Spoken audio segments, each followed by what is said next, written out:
Hi, I'm Richard and I'm part of the Common Good team.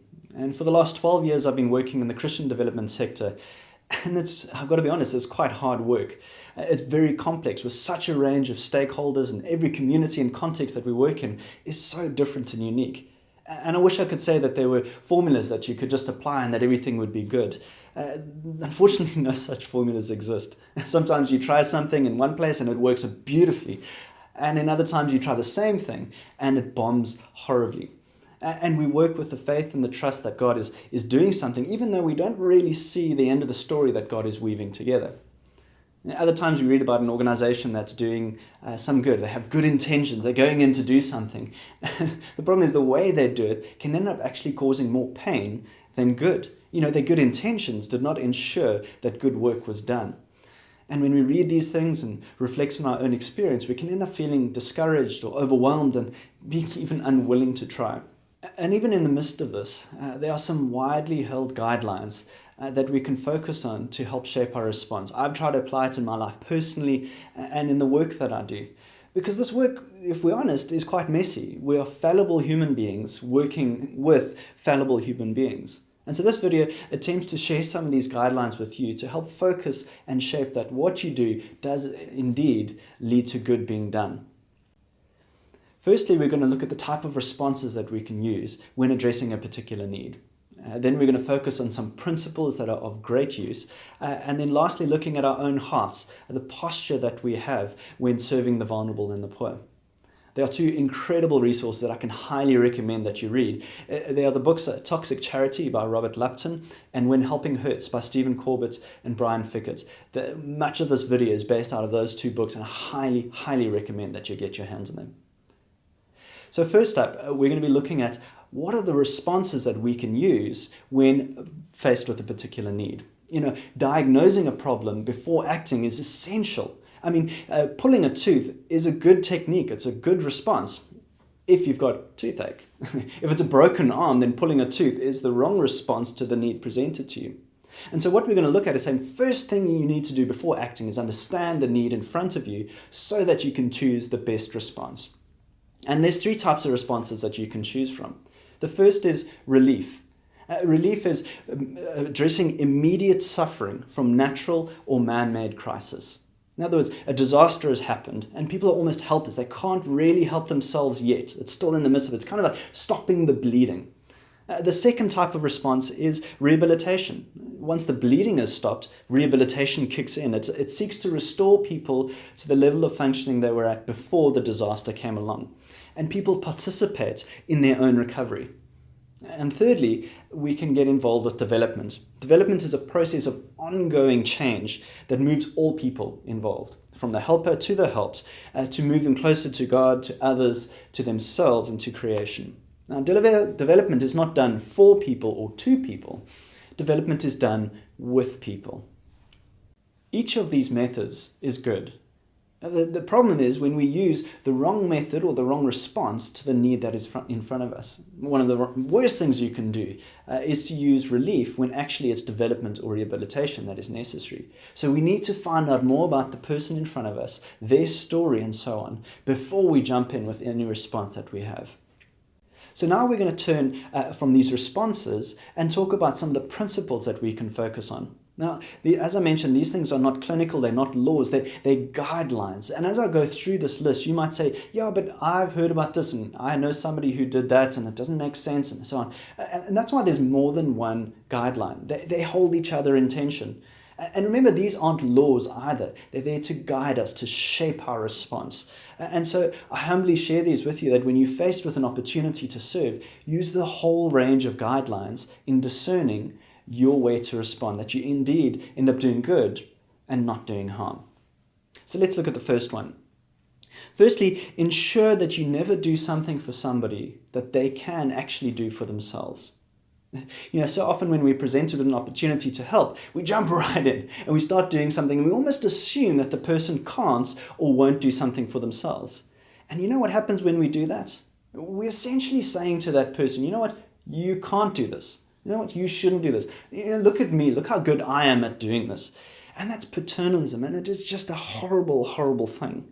Just because someone's facing a challenge does not mean that they can do absolutely nothing for themselves. The second principle that we're looking at is think through the unintended consequences of the way you're doing something. Now, what I mean by that is you already know what you want to achieve in serving someone or helping somebody. But what could the consequences be, the negative things be of the way that you are helping? I'm not saying don't help at all. What I'm saying is you may need to change the way you're helping so that you don't cause more problems. You might solve the immediate thing, but actually cause more headache and heartache after you've helped a person. The third principle that we have is to limit one-way giving to emergency situations. And this is tied together with relief, rehabilitation, and development principles here too. Now, one-way giving is not entirely bad. In fact, the Apostle Paul calls on the church in Corinth for one-way giving towards the famine that was happening in Jerusalem. So we're not saying that don't give money. What we're saying is it should only be in the context of emergency situations. Perhaps another way of assisting someone financially is to employ them for the day instead of just giving them money. The fourth principle that we look at is to strive to empower people through lending and investing. And instead of just giving cash or employing them, you can invest in someone, because how that helps them is it helps them to make their own choices, it grows their confidence, and it reduces the likelihood of a dependency-based relationship. Now, investing is not just in business. It could be in the form of a training course or connecting them to various opportunities. It's a wonderful way of empowering people. The next question you need to be asking yourself is, what is the most loving thing that I can do? And this question really breathed a lot of peace into my life, because I realized that God calls me to be generous, but sometimes the way that I'm generous is actually unhelpful. Giving cash to someone who's an alcoholic is probably unhelpful. It's unloving. And so when Jesus says, love your neighbor as yourself, I'm going, what is the most loving thing I can do for this person right now? It doesn't say don't help the person. It just changes the way in which you help them. And in fact, saying no may be the most helpful thing that you can do in that context. The next principle we look at is listen to people. People are going to tell you a story. You need to really listen to what they're saying and also what they're not saying. Is the person actually asking for your help? Because sometimes we jump in and we try to come up with all the symptoms and we fill the story in our own mind, which is actually not true. We create our own story. So listen to people's stories. They may not actually be asking for help, or the type of help that they're asking for is not what we're thinking it is. I think of an example. In small groups, someone may share with a struggle that they're going through, and we might jump in to try and solve it, but all they're trying to do is share where they're at and to ask for prayer support. They're not looking for you to be their savior and not looking for you to give all your advice and your 5 points for success in that context. So listen to people, what they're saying, as well as what they're not saying.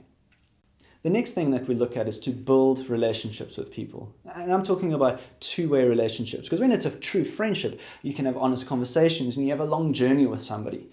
If a relationship is purely based on one person meeting the need of the other, and that's the sum total of the relationship, it's very likely to deteriorate.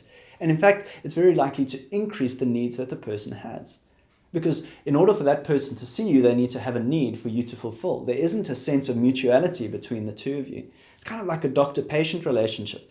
You don't want to be someone's doctor. The only time they see you is when you have a problem for them to solve.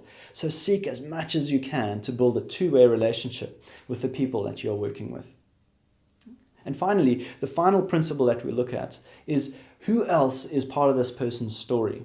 Or maybe phrased another way, who else could be part of this person's story?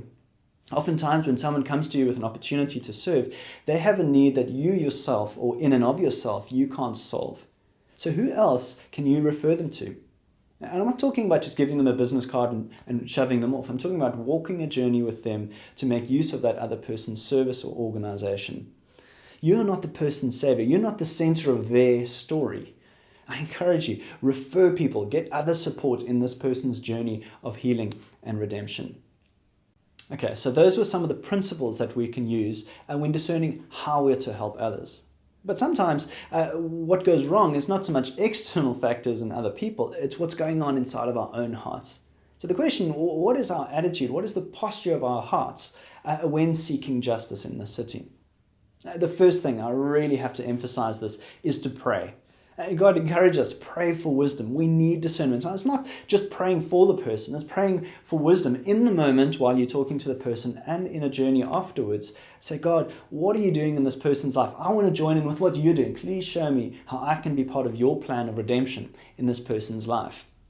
The second point that we look at is to seek advice from others. Get an objective view. Because often when we're involved with, there's a lot of emotion in a conversation. Take the time to seek advice from other people. Because that often holds up a mirror to our own heart and saying, what am I really trying to do here? Do I have the best of intentions? And if you don't want to seek advice, you've got to ask yourself, why? What's going on that I don't want to seek objective advice? The third principle is to ask yourself, who am I really trying to help here? Really? So often when we jump in to help someone, we do it with bad motives. And we ask ourselves, do I really want this person to become more self-sustainable? Do I really want them to be developed? Or are we doing it so that we can look good to others? We can be known as somebody who helps the poor. Or maybe we have a need of saying, I just want to get this person on my face. I'm feeling so awkward. I'm just going to give it to them so that they get out of here.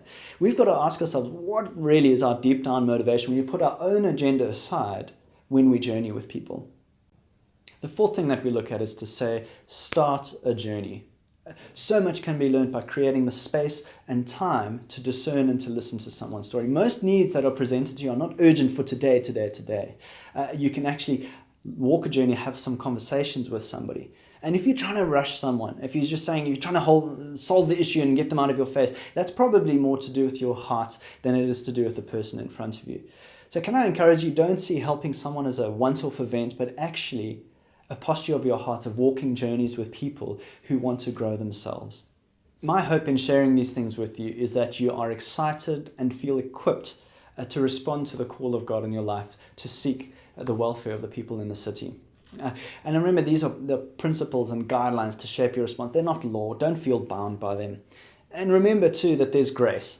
I think back over the years where I've made terrible mistakes, and yet somehow God has worked in the midst of all of that to bring redemption and to bring healing. So remember that God calls us. He gives us very clear instructions to do justice, to love mercy, and to walk humbly. So we have a motivation. The next thing we do is to check our hearts, to refine our motives, that we're doing it with the best of motives inspired by God and by Scripture. And finally, we need to refine how we respond, that we don't just do things for the sake of doing and actually cause harm. In closing, we must remember that we don't get to see how the story ends in people's lives. Our interaction with them is often just a snippet, just a small chapter or season in their lives. And I want to encourage you and remind you that God has been at work in that person's life long before you met them, and will continue to be at work in their lives long beyond you interacting with them. Because as Ephesians 1 chapter 11 reminds us, that He works all things according to the counsel of His will. He holds it all together, and that person's story of redemption is His, and you can play a part in it.